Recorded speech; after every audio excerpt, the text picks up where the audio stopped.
Queridos, o tema é libertação, mas antes de falar de libertação, é extremamente importante falar do libertador. Não adianta nada eu falar sobre libertação para você, se você não tem um conhecimento do libertador. Mais importante que a libertação é aquele que liberta. Mais importante de ter o conhecimento de libertação é ter conhecimento de quem te libertou. Porque não adianta nada você ser liberto por Jesus e não ter o conhecimento dele. Não adianta nada ele te libertar, ele quebrar os grilhões, ele quebrar as amarras, ele quebrar as correntes, ele quebrar as cadeias. Não adianta ele fazer nada disso se você não tem o conhecimento dele. Se você não tem intimidade com ele. Você vai passar por um processo de libertação, então você passa por um processo de libertação, mas você não conhece quem te libertou. Então é de extrema importância que eu fale um pouquinho antes daquele que te libertou, para que você possa ter isso na sua mente. Então eu separei 4 coisinhas simples aqui, porque se eu fosse falar de Jesus, eu ia falar a eternidade inteira, porque não existem palavras para descrever aquilo que Jesus é, muito menos aquilo que Jesus fez. Então eu vou dar 4 pontinhos aqui simples, para que você possa entender um pouquinho sobre ele, um pouquinho daquilo que ele é, para que você possa saber que aquilo que ele fez por você é eterno e não vai passar. Você precisa entender isso. Você precisa entender que ele não é homem para que minta e nem filho do homem para se arrepender. Jesus de maneira nenhuma vai se arrepender de ter morrido na cruz do Calvário, de ter derramado o seu sangue precioso naquela cruz para te salvar e para te libertar. Não adianta que o diabo possa tentar jogar na sua mente. Não adianta. Tudo aquilo que ele fez, ele de maneira nenhuma vai se arrepender de fazer. Se ele te fez livre, ele não se arrepende de maneira nenhuma de ter feito isso por você. Não importa o que você esteja fazendo agora. Não importa o que você tenha feito. Não importa o que você esteja fazendo agora. Ele, de maneira nenhuma, vai se arrepender de ter se sacrificado naquela cruz para te dar a liberdade, para que você possa viver uma vida em liberdade. Essa é a primeira coisa que você precisa entender. A segunda coisa, que a palavra dele não volta atrás. Uma vez que a palavra dele sai da sua boca, ele não pode voltar atrás, ele não volta atrás naquilo que ele disse. Então, se ele disse para você uma vez que você está perdoado e ponto final. Porque ele não volta atrás disso. Você pode até errar outras vezes, mas ele não volta atrás naquilo que ele fala. Aquilo que ele falou ao teu respeito, as promessas que ele te fez, aquilo que ele fez, ele não volta atrás, não vai voltar atrás. Aquilo que foi dito vai perdurar pela eternidade. O terceiro, ele é rei e ele é soberano, e o seu nome tem todo o poder e autoridade. Nenhum demônio, nenhuma potestade, nenhum principado pode resistir a ele. Na autoridade do nome de Jesus, todo espírito imundo deve se curvar e sair. Então não interessa se o que está vindo contra você é principado, não interessa se é demônio, não interessa se é potestade, não interessa o que é. Ah, porque ali tem um principado, ali tem... Não interessa o que é. O que interessa é que aquele que tem todo o poder e tem toda a autoridade está do teu lado. E ele te deu autoridade para repreender. Então, no nome de Jesus, não importa o que é. Se é principado, se é potestade, não quero saber, vai ter que sair. Vai ter que sair. Não interessa, tem que sair. Não é naquilo que eu faço, mas é naquilo que ele fez e naquilo que ele é. Você precisa entender que aquele que te libertou é muito maior do que aquele que tenta te aprisionar. Aquele que te libertou é infinitamente maior do que aquele que tenta te aprisionar. Então, no nome dele, ele tem que se render, ele tem que sair. Então, você precisa entender isso. Você precisa entender isso. E ele nos libertou, mas deixou os mandamentos para que pudéssemos obedecê-los e guardá-los no nosso coração. Ele disse: aquele que tem os meus mandamentos e os guarda, esse é o que me ama. Então ele não só te libertou, ele te libertou. Ele falou assim: ó, você está liberto aqui, mas tem um manualzinho aqui para você viver. Tem um manualzinho aqui para você dar uma lidinha e cumprir isso que eu estou deixando para você aqui. Entendeu? Está entendendo? Não é só o ato da libertação, mas depois da libertação tem os mandamentos e você precisa cumprir isso. Você precisa cumprir isso. A sua libertação não está baseada no que você faz, mas está baseada naquilo que ele fez. A libertação não é obra do homem. A libertação não é obra minha, não é obra da pastora Simone, não é obra da Cristina, não é obra do Alcaide. Eles são chamados para trabalhar com isso, mas de maneira nenhuma é obra deles, é obra de Jesus. É obra de Jesus, agindo através dos seus servos. Você precisa entender isso, porque não foi você que deixou o seu trono de glória, não foi você que nasceu sem pecado, não foi você que viveu sem pecado, não foi você que foi levantado numa cruz, na cruz do madeiro do Calvário, não foi você que derramou o seu sangue na cruz, não foi você que morreu ao terceiro dia, não foi você que morreu e ao terceiro dia ressuscitou, não foi você que subiu ao céu em glória, não foi você que se apresentou como sumo sacerdote oferecendo o sacrifício perfeito, não é você que está sentado no trono de glória ao lado de Deus intercedendo por nós. Quem está fazendo isso, quem faz isso é Jesus. Então a libertação é obra dele, é obra dele, é no nome de Jesus. É por isso que nenhum demônio, nem principado, nem potestade, nada, todos precisam se curvar à autoridade dele, porque a libertação é uma obra dele, é um ato dele. Mas a vida de liberdade está diretamente ligada à obediência aos mandamentos, porque a vida cristã está ligada à vigilância e à perseverança. A libertação, ela é um ato. Jesus liberta ali na hora, pum, o demônio sai. Aí quebra as cadeias, quebra as correntes, quebra os grilhões, quebra as amarras, te liberta de uma vez por todas ali. Você está liberto. É ele quem fez isso. É um ato dele. Simplesmente, puramente dele. Só que o que vai acontecer daí para frente, como eu falei antes, ele deixou o manualzinho ali, e você precisa cumprir o que está ali naquele manual. A vida cristã é uma vida de perseverança. O fato de você ser liberto não significa que você não deve mais vigiar, muito pelo contrário, você tem que dobrar a vigilância, porque as tentações vão continuar acontecendo. O fato de você passar pela libertação não significa que você nunca mais vai ser tentado. Muito pelo contrário. Você vai ser tentado, sim, senhor. E se você bobear, você vai cair. Eu quero que você preste atenção nisso aqui. Toda prisão tem como fundo de pano o pecado. Toda prisão espiritual tem como fundo de pano o pecado. Se o pecado não for tratado, você continua preso. Pode pedir oração para todo mundo aqui, mas se você não se arrepender e não se alinhar naquilo que Deus quer, você vai continuar vivendo essa vida. Eu disse que vai ser meio amargo, porque eu tenho que ir na raiz do negócio, e a raiz do negócio é o pecado. É o meu pecado, é o seu pecado. E você só vai se livrar disso obedecendo.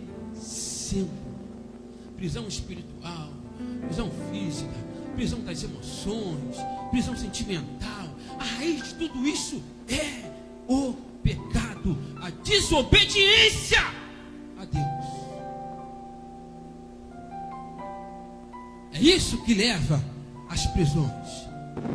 Mas Jesus Cristo é maior do que tudo isso. Repito, o fato de ser liberto não significa que você não deve mais vigiar. Significa que você deve redobrar a vigilância contra as tentações do pecado. Isso é o básico que a pessoa precisa saber. Agora deixa eu entrar no texto aqui. Eu só falei um pouquinho antes do libertador e tem que correr. Volta o texto para mim, Galatas 5:1, por favor. Estai, pois, firmes na liberdade como Cristo nos libertou, e não torneis a colocar-vos debaixo da escravidão. Jogo 2. Eis que eu, Paulo, vos digo que se vos deixardes circuncidar, Cristo de nada vos aproveitará. O que estava acontecendo aqui? Eu preciso entrar no texto para poder dar continuidade à mensagem. O que estava acontecendo aqui? Paulo foi pregar o evangelho na Galácia.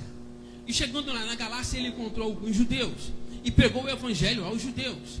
E muitos daqueles judeus se converteram e aceitaram a Jesus. Então Paulo aproveitou e fundou uma igreja na Galácia. Na Galácia ele fundou uma igreja com aqueles, primeiramente com os judeus que aceitaram a Jesus. Só que o evangelho continuou sendo pregado. O evangelho continuou sendo pregado na Galácia. Então você tinha os judeus que aceitavam Jesus e mais pessoas, os habitantes ali da Galácia que não eram judeus, também aceitaram Jesus e se juntaram à igreja. Então dentro da igreja você tinha aqueles que vinham do judaísmo, aqueles que eram judeus e aqueles que não vinham do judaísmo, os gentios.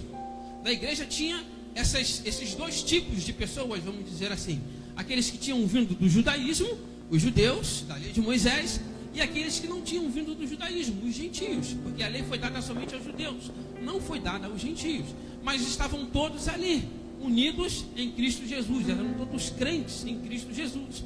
Acontece que alguns dos judeus, não todos, mas alguns dos judeus estavam obrigando aqueles que não eram judeus, mas que aceitaram Jesus, a viver também segundo a lei de Moisés, falando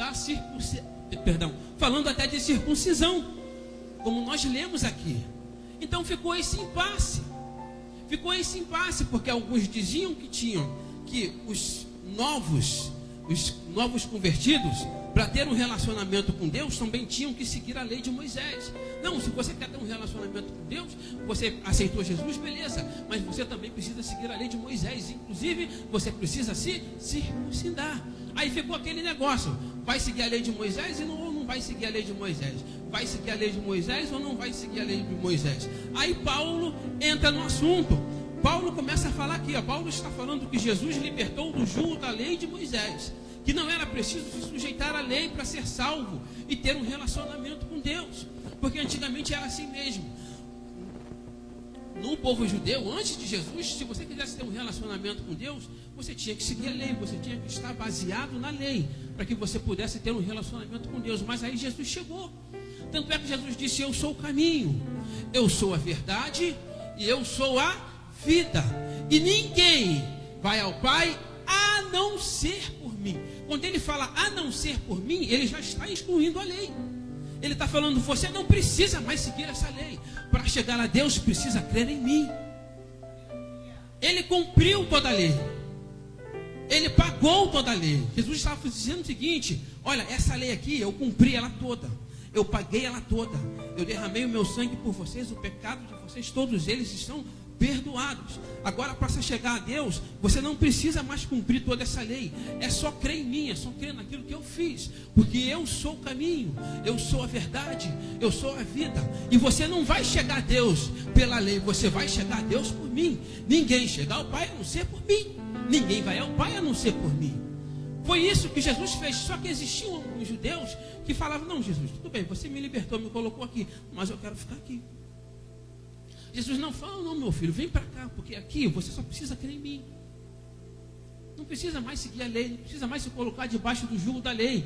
Mas alguns dizem: não, eu nasci aqui, eu fui criado aqui, eu aprendi tudo aqui, eu não vou largar isso aqui, eu quero ficar aqui. Eu até acredito em você, mas eu quero ficar aqui. Jesus falou: não, vem para cá, meu filho, fica aqui. Aqui você está livre daquilo lá, não precisa mais, porque eu cumpri tudo para você. Agora é só você me seguir, ouvir aquilo que eu digo e pronto, você vai ter acesso a Deus. Ele: não, eu quero ficar aqui. Então existia essa briga. Eles foram libertos por Jesus do jugo da lei, mas alguns estavam querendo voltar para o mesmo jugo. E é daí que eu pego. Todo mundo entendeu o que eu falei? Entendeu? Amém? Glória a Deus. E é daí que eu pego.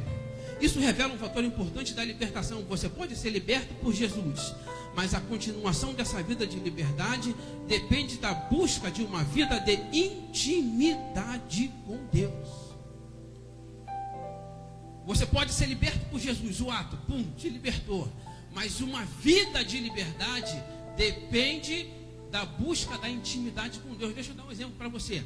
Vamos supor um homem aqui que estava preso em Bangu, no complexo de Bangu. Ele está preso, certo? Ficou preso aí 10, 20 anos, ficou preso. Cumpriu a pena dele. Um dia de sair da cadeia, ele vem saindo. Vem.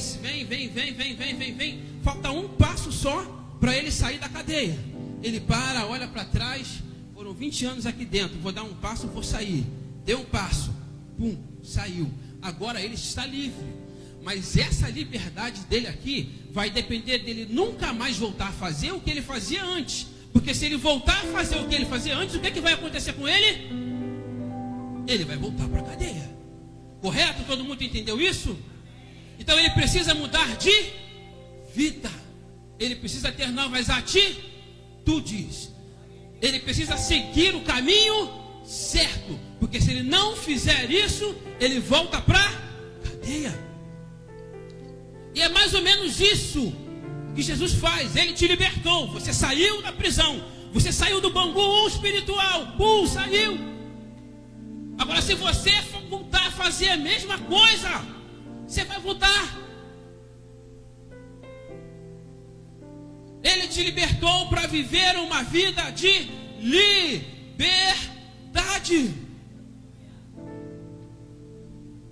Diferente daqueles judeus, nós não nascemos debaixo do jugo da lei de Moisés, mas todos os homens nasceram debaixo do jugo do pecado. Todos os homens nasceram escravos do pecado. Todos. O único que não nasceu debaixo do jugo do pecado foi aquele que nos libertou do jugo do pecado, que foi Jesus. O restante, todo mundo, eu, você, todos nós nascemos debaixo do jugo do pecado. E a escravidão do pecado não é aquela escravidão do físico, como a gente vê no filme, que o cara fica acorrentado ali junto de uma parede, um braço aqui, o outro braço aqui está acorrentado os pés, ele não pode sair daquele lugar ali, está preso, é um escravo. A escravidão do pecado não é assim. A escravidão do pecado é a escravidão da alma, das vontades, das emoções, dos sentimentos, dos desejos. É isso que o pecado escraviza. O corpo está livre para ir aonde ele quiser. Você pode ir aonde você quiser, o corpo está livre, mas a alma está presa ao pecado.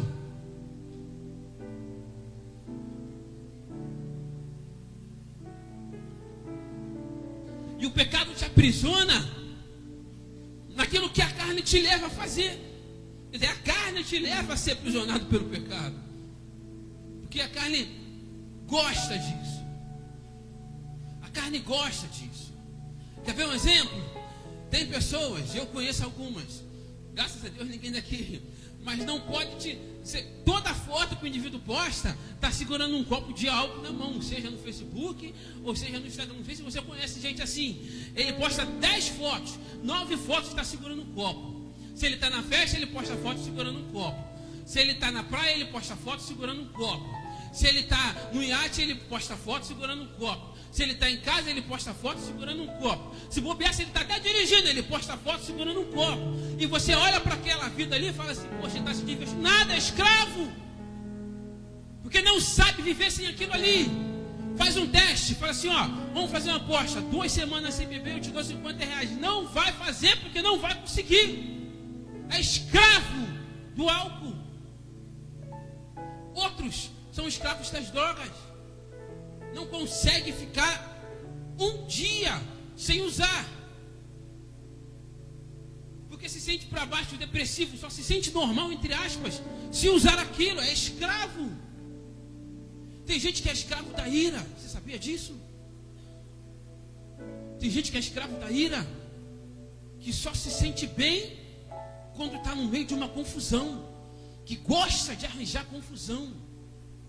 Às vezes a confusão não é nem com ela, a confusão é com outra pessoa, mas ela se mete no meio porque ela quer aquela confusão para ela também. O comigo ninguém pode. É escravo da ira. Gente que é escravo do sexo. Gente que é escravo da mentira, que mente. Ih, lá vem fulano, vai começar a contar história, vai começar a contar as mentiras dele. Você acha engraçado, mas é um escravo. Escravo do pecado, escravo da mentira.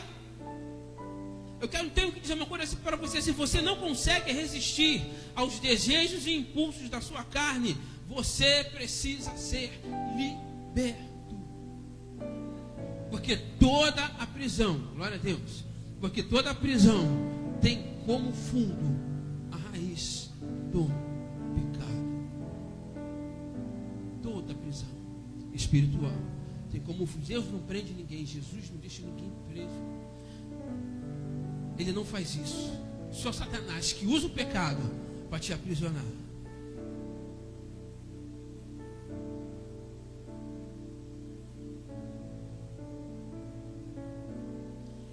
Na libertação temos 3 fatores a ser considerados. 1, a pessoa que está presa e precisa de libertação. 2, como essa pessoa se tornou escrava. E 3, o libertador. Do libertador nós já falamos. A pessoa que está presa também já falamos, todos nós. A palavra de Deus diz em Romanos 3:23, porque todos pecaram e destituídos estão da glória de Deus. Todos nós, eu e você, todos nós nascemos escravos do pecado. Todos nós nascemos escravos do pecado. Como foi que nós nascemos escravos do pecado? Eu vou te explicar. Romanos capítulo 5, versículo 12. Abre para mim aí. Romanos capítulo 5, versículo 12. Romanos 12. Portanto, como por um só homem entrou um pecado no mundo, e pelo pecado a morte, assim também a morte passou a todos os homens, por isso que todos pecaram. Por um só homem entrou um pecado no mundo. Esse um só homem é Adão. Adão foi o primeiro a pecar. Com o pecado de Adão, por causa de Adão, o pecado teve acesso ao mundo. E todos aqueles que nasceram depois de Adão nasceram debaixo do jugo do pecado. Você não fez nada. Só o simples fato de você nascer já fez você nascer debaixo do jugo do pecado, com a tendência pecaminosa. Eu vou te dar um exemplo. Vou te dar um exemplo simples e claro. A nossa maior dificuldade com os nossos filhos não é fazer os nossos filhos desobedecer, é fazer os nossos filhos obedecer. A gente luta, a gente soa para ensinar os nossos filhos a obediência. Por quê? Porque desobedecer eles jamais se sabendo.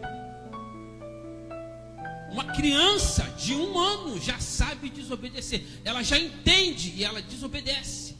Tudo bem que ela é inocente, Deus não leva o tempo da ignorância em conta, mas aquilo ali é fruto da natureza pecaminosa dela. Você pega uma criança, você está lavando alguma coisa, o balde está aqui. Aí ela vem, a criança aprendeu a andar agora. Ela vem, o balde está cheio de detergente, sei lá o que, sabão em pó. Aquele negócio que você usa para lavar lá. E a criança vem e coloca a mão ali. Você fala, neném, não pode mexer. Não pode. Vai derrubar. Ela vai lá, você vai dar aquele risinho mais lindo do mundo. Aí você pega a criança e coloca a criança aqui. Não pode. Aí você vem para cá, daqui a pouco ela volta. Ela entendeu ou não? Porque a criança entende.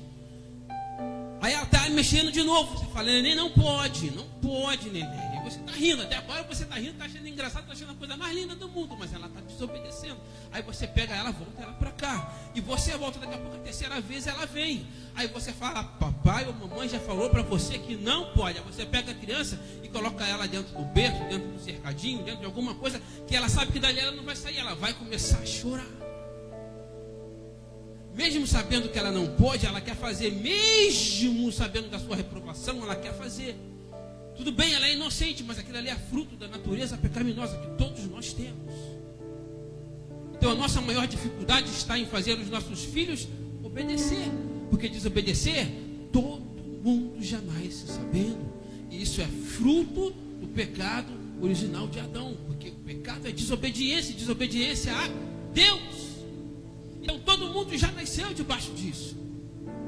Nós nos tornamos escravos do pecado assim. O pecado aprisiona a mente, a almas, o desejo e as emoções. Nós somos escravos do pecado. E um escravo não recebe salário. E por isso não pode comprar a sua liberdade. Voltando aqui para os nossos dias, um escravo ele não recebe salário. O cara que nasce escravo, ele vai trabalhar a vida inteira e não vai receber 1 centavo pelo trabalho dele, porque ele é escravo. E escravo não recebe salário. Se ele não recebe salário, ele não pode comprar a sua liberdade. Repita comigo, um escravo não pode comprar a sua liberdade. Entenda isso, guarda isso. Nós nascemos escravos do pecado. E um escravo não pode comprar a sua liberdade. O homem por si só não pode pagar pela sua liberdade, nem pela sua salvação. Aí eu quero fazer um adendo aqui. É por isso que boas obras não salvam ninguém. Aí você tem aquelas pessoas que falam assim: fulano é bonzinho, fulano faz caridade, fulano é honesto, fulano não trata bem os seus filhos, trata bem a sua esposa, é um bom companheiro, é um bom vizinho, nunca fez nada de errado, vive fazendo bem a todo mundo. Ele só não aceitou Jesus, mas ele é uma excelente pessoa. Será que ele vai para o inferno? Vai! Vai, vai, vai e vai! Boas obras não pagam o pecado. Ele nasceu debaixo do pecado e em algum momento da vida ele pecou. E boas obras não apagam o pecado. Porque se fosse assim, eu menti aqui, aí vou lá, dou 10 reais aqui necessitado, opa, já paguei o pecado da mentira. Aí eu venho aqui, arranjo uma confusão, uma briga, ou então roubo alguma coisa aqui. Aí eu venho aqui, pego uma cesta básica, dou para uma família aqui necessitada, opa, já paguei o pecado do roubo ali, eu roubei, mas fiz uma boa ação aqui, já paguei. É assim que funciona? Responde para mim, é assim que funciona? A única coisa que apaga o pecado é o sangue do Cordeiro derramado na cruz do Calvário. Boas obras não apagam o pecado. Repita comigo: boas obras não apagam o pecado. Repita comigo: a única coisa que pode apagar o pecado é o sangue de Jesus. Entende isso? Então, da próxima vez que você ouvir, você já tem uma resposta para dar. Vai para o inferno? Fala com toda certeza. Vai. Se não aceitar Jesus, vai. Pode passar a vida inteira fazendo boas obras. Se não é lavado e remido no sangue, vai para o inferno, sim.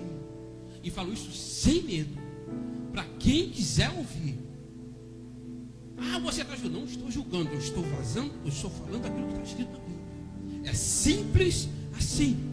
Boas obras não apagam o pecado. Nenhum homem pode pagar pela sua salvação. Se você recebeu a Jesus, seus pecados estão pagos. Se não recebeu a Jesus, você está carregando todos os seus pecados, porque as boas obras não apagam o pecado. Repito, você nasceu escravo de um pecado. Você nasceu escravo. E o escravo não pode pagar pela sua liberdade. Para o escravo ser livre, alguém precisa vir e pagar o preço da liberdade do escravo. Porque senão ele nasce escravo e morre escravo. Se ninguém vier e pagar o preço da liberdade do escravo, ele morre na escravidão. Então o escravo depende da bondade de alguém, da misericórdia de alguém, da disposição de alguém de pagar pela liberdade dele, porque ele sozinho não pode pagar pela sua liberdade. O pecado é uma ofensa direta contra Deus. O pecado é uma ofensa direta contra Deus. Nós nascemos escravos do pecado. E o que é que Jesus fez? Jesus pegou o meu, Jesus pegou o seu, Jesus pegou os pecados de todo mundo aqui. Jesus olhou para você lá de cima e viu você acorrentado pelo pecado, preso pelo pecado, cheio de grilhões, cheio de amarras, cheio de correntes, preso em uma prisão que você não iria conseguir sair de jeito nenhum. Você nasceu desse jeito e você ia passar a vida inteira e ia morrer desse jeito, preso das amarras do pecado. Mas Ele teve misericórdia de você, Ele teve misericórdia de mim, e Ele disse: eu vou lá embaixo e vou pagar esse preço por ele, eu vou lá embaixo e vou pagar esse preço por ela. Então Ele pegou o meu pecado, Ele pegou o seu pecado, Ele pegou a minha ofensa, Ele pegou a sua ofensa e foi pendurado numa cruz do Calvário. Na cruz do Calvário, e naquela cruz Ele estava carregando o meu, o seu, o pecado de todo mundo.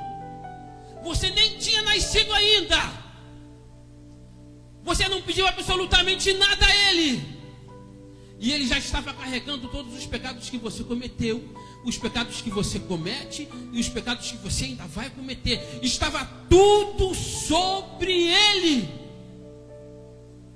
Estava tudo sobre Ele.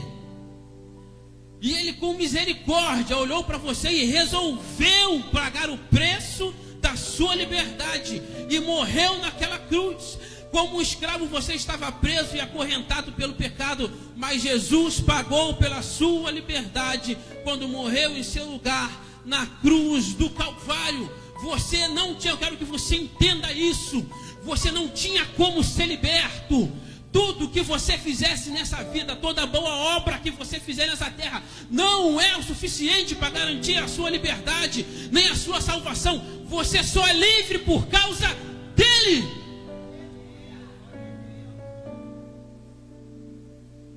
Eu falo isso porque tem gente que não dá valor àquilo que ele fez. Já deu um presente para o seu filho, já deu um presente para sua filha, um presente caro, seja um videogame, bebê reborn, bicicleta, ou sei lá o que. Um presente que você trabalhou e suou para dar, e você foi lá e deu um presente, e aí passa um tempo, você chega em casa e vê o presente largado no chão, jogado, quebrado, e você fala assim: meu filho, por que o presente que eu dei para você está assim? Ele fala assim: ah, pai, tá ali, daqui a pouco eu vou pegar e vou guardar, eu já enjoei, não quero mais. Aquilo dói no coração, isso dói no coração, porque você olha e você lembra o quanto você trabalhou para dar aquilo ali para o seu filho, e ele simplesmente pegou aquilo e não deu valor àquilo que você fez por ele. É a mesma coisa que nós fazemos com Deus. Quando Ele nos liberta e nós voltamos a fazer aquilo que Ele suou tanto, renunciou tantas coisas para nos libertar, nós não damos valor àquilo que Ele fez por nós. E você precisa prestar atenção nisso. Estou terminando Mateus 12, 43 a 45. Abre para mim aí. Mateus 12, 43 a 45. E quando o espírito imundo tem saído do homem, anda por lugares áridos, buscando repouso e não encontra. Então diz: voltarei para minha casa, de onde saí. E voltando acha desocupada, varrida e adornada. Quem fez isso é Jesus. Então vai e leva consigo outros 7 espíritos piores do que ele, e entrando habitam ali. E são os últimos atos desse homem piores do que os primeiros. Assim acontecerá também a essa geração. Mas Jesus aqui em 3 versículos está resumindo todo o processo de libertação. O que acontece? Vamos supor que isso aqui é um homem, certo? E vamos fazer de conta que eu sou um demônio, certo? O demônio está aqui. A palavra de Deus diz que o demônio sai. Aí o demônio sai. Saiu no nome de Jesus, pronto. Quem expulsa Jesus também, na autoridade dele. Ele saiu. Quando ele sai, ele vai para lugares áridos, procurando descanso, e não encontra descanso. Mas quando o demônio sai, o que acontece aqui? A casa está limpa, a casa está varrida, a casa está arrumada. Quem fez isso foi Jesus, não foi o homem. Quem limpou a casa, quem arrumou a casa foi Jesus. Mas a porta está aberta ainda. Aí o que o demônio faz? O demônio está aqui, ó. Ele está aqui procurando descanso em lugares áridos. Ele fala assim: eu vou voltar para onde eu estava. Aí ele volta. Aí de longe ele já vê: opa, a porta ainda está aberta. Aí ele vem para cá. Aí ele fala assim: ih, rapaz, está limpinho, está arrumado, está varrido, está melhor do que estava quando eu saí daí. Eu acho que eu vou entrar de volta. Aí o demônio vem e calma aí, tem uma ideia. Pessoal, pode vir, pessoal, por favor. Aí chama os parceiros dele. Aí vem os parceiros. Ele não vem sozinho. Pode entrar, está limpinho, está arrumado, está varrido. Ó, como é que a gente encontrou esse negócio? Está bonzinho. 5, 6, eu preciso de mais um amigo aqui. Quem é que vem? Isso, aí chegou aqui, ó. E os 7 que entraram era pior do que aquele que saiu. A casa estava limpa, a casa estava varrida, só que ninguém cuidou dela. O que aconteceu? E a palavra de Deus diz que o estado atual daquele homem se torna pior do que o estado anterior. Porque antes era um demônio só para cuidar, agora são 8. Agora são 8. Obrigado, meus queridos, podem ir. Sai todo mundo de novo em nome de Jesus. Obrigado, tá vendo? Jesus curou, Jesus libertou. O que é que você tem? A primeira coisa que você tem que fazer, a casa está limpa, a casa está arrumada.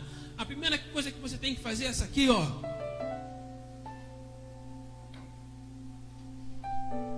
Isso aqui é o Espírito Santo.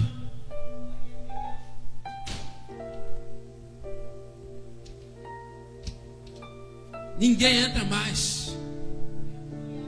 Está limpa, está varrida, está arrumada, está fechada.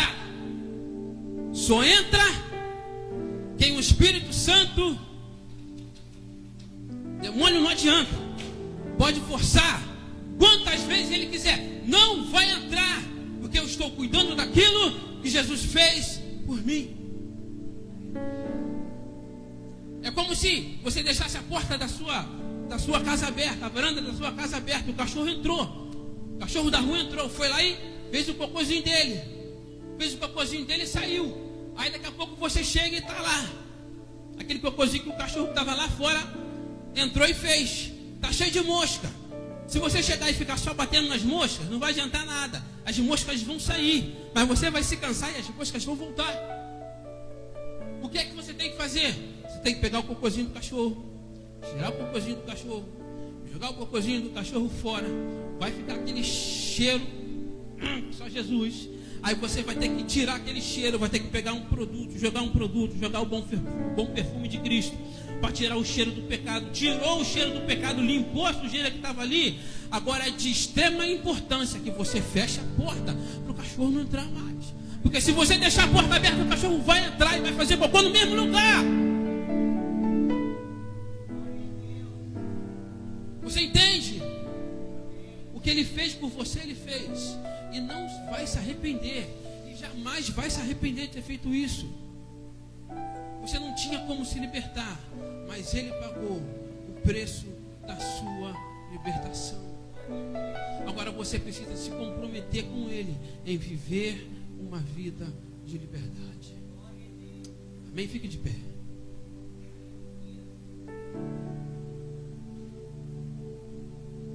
Vamos orar.